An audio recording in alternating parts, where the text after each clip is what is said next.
«Белые ночи» и «Морошку» вспоминали в постоянном представительстве Коми в Москве. Там прошел вечер талантливого композитора, пианистки, лауреата международных и всероссийских конкурсов Жанны Габовой. А помогал в организации большого творческого концерта ее супруг, наш земляк Иван Габов. Мероприятие стало первым звеном в цепочке праздничных событий в столице страны, приуроченных столетию региона. Подробности у Александры Головиной.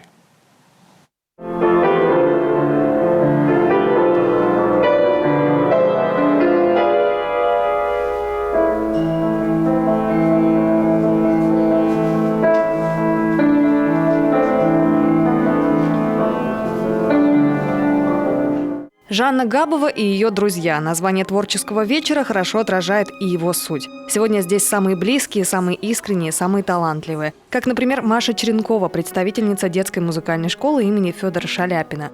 «Белые ночи» в ее исполнении такие родные, особенно когда живешь далеко за пределами своей республики. Вот благодаря вот таким вот малышам,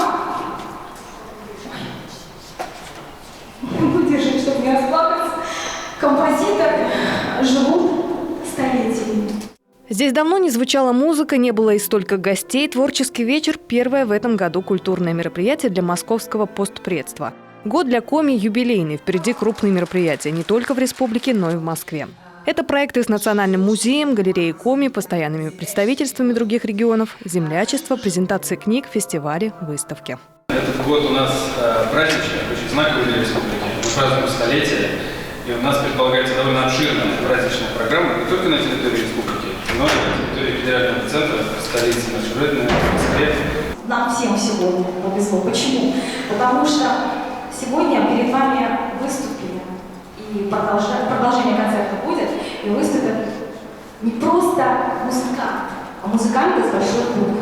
Открывать череду юбилейных встреч доверили Жанне Габовой. Не случайно. Лауреат международных и всероссийских конкурсов, член Союза композиторов России, всей душой любит Коми. Вместе с супругом Иваном Габовым, он, к слову, тоже музыкант, часто бывают здесь, в республике. И именно в Коми творческая семья вдохновлялась на создание многих произведений. Произведения Жанны Габовой имеют удивительную энергетику, которая передает красоту северной земли. Меня очень тронула композиция «Белые ночи».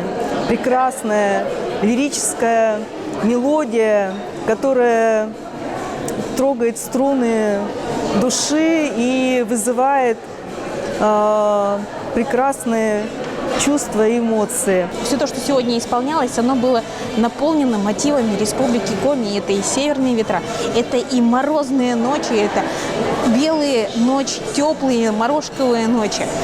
Почему говорю о ночах? Потому что вот только-только просыпаемся, только-только хочется этой весны, этого света, и Жанна его сегодня нам дала. От музыкальной программы к поэтической Центр народного творчества Коми в лице Людмилы Баевой презентовал сборник 4 наших величайших композиторов – Прометея Чисталева, Александра Осипова, Якова Перепелицы, Вацлава Мастеницы. Это удивительно талантливые люди, которые так любили Коми землю, они ощущали кожей своей, они ощущали энергетикой всю ее культуру, этот фольклор, этот сложный, самобытный на сегодняшний день народ, который великий народ, талантливый народ. Сборник выпущен тиражом в 1000 экземпляров. Издание разойдется по библиотекам и культурным учреждениям региона и станет памятным подарком для республики в ее 100-й день рождения. Александра Головина, Андрей Горбань, телеканал Юрган, Москва.